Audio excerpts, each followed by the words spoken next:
اینک توجه فرمایید به داستانی از سلسله داستان‌های عبرت انگیز. داستان کنونی ما تحت عنوان کلید بدیها می باشد. داستان را با هم میشنویم. می گفت دوست صمیمی داشتم که برایم مانند برادر بود. او هفته گذشته در یک تصادف کشته شد. از الله متعال برای او مغفرت و رحمت می خواهم. اما مشکل اصلی این بود که دوست من از اینترنت استفاده می کرد و علاقه عجیب به سایت های غیر اخلاقی و جمع‌آوری تصاویر جنسی داشت، تا جایی که خودش یک سایت مستهجن و مبتذل حاوی تصاویر غیر اخلاقی را طراحی کرده بود. حتی تعداد زیادی از کاربران در سایت وی ثبت نام کرده بودند و سایت به طور اتوماتیک هر مدت یک بار تصاویر جنسی را به ایمیل های آنها ارسال می کرد. اما او ناگهان از دنیا رفت و مصیبت بزرگ این بود که ما رمز عبور سایت را نداشتیم که آن را تعطیل کنیم. در مسجد در حالی که منتظر بودیم نماز جنازه بر وی خوانده شود به این فکر می کردم. پشت سر جنازه در حالی که او بر دوش مردان بود به همین فکر می کردم در قبر چه چیزی در انتظار او خواهد بود. به قبرستان رسیدیم. قبرهای ساکت و وحشتناک. مردم دور قبر او جمع شده بودند. به داخل قبرش نگاهی انداختم. وای خدای من، در این قبر چه حالی خواهد داشت؟ بعضی ها داشتن گریه می کردند.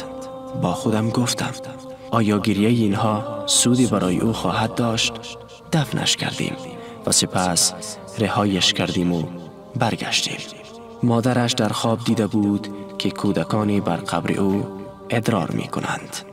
درباره تعبیر این خواب می پرسید، اما بیچاره نمی دانست چی خبر است. وقتی رویای او را شنیدم با خود گفتم این خواب نیاز به تعبیر ندارد، معناش واضح است. این کودکان کسانی هستند که عکس‌های مستهجن و مبتذل برایشان فرستاده شده و آنان نیز آن عکس‌ها را به کسان دیگری که نمی‌شناسند می‌فرستند. چه مصیبت بزرگی! چطور خواهد توانست گناه اینان را به دوش کشد؟ هر کس به سوی یک گمراهی دعوت کند و مانند گناهی کسانی که از وی پیروی نمایند بر دوش او خواهد بود و از گناهان آنان چیزی کم نمی شود. خیلی سعی کردم با او کمک کنم. برای شرکتی که آن سایت را پشتیبانی می کرد نامه‌ای نوشتم که اشتراک وی را لغو کند. برایش نوشتم خواهش می کنم، او مرده است، اما توجهی نکردند. نشستم و به حال و روز او فکر کردم. چقدر به او می گفتم چطور می خواهی گناهان دیگران را به دوش بکشی؟ چگونه می خواهی کلید برای بدیها باشی؟ چطور خواهی توانست گناهان آنان را در روز قیامت بر دوش خود حمل کنی؟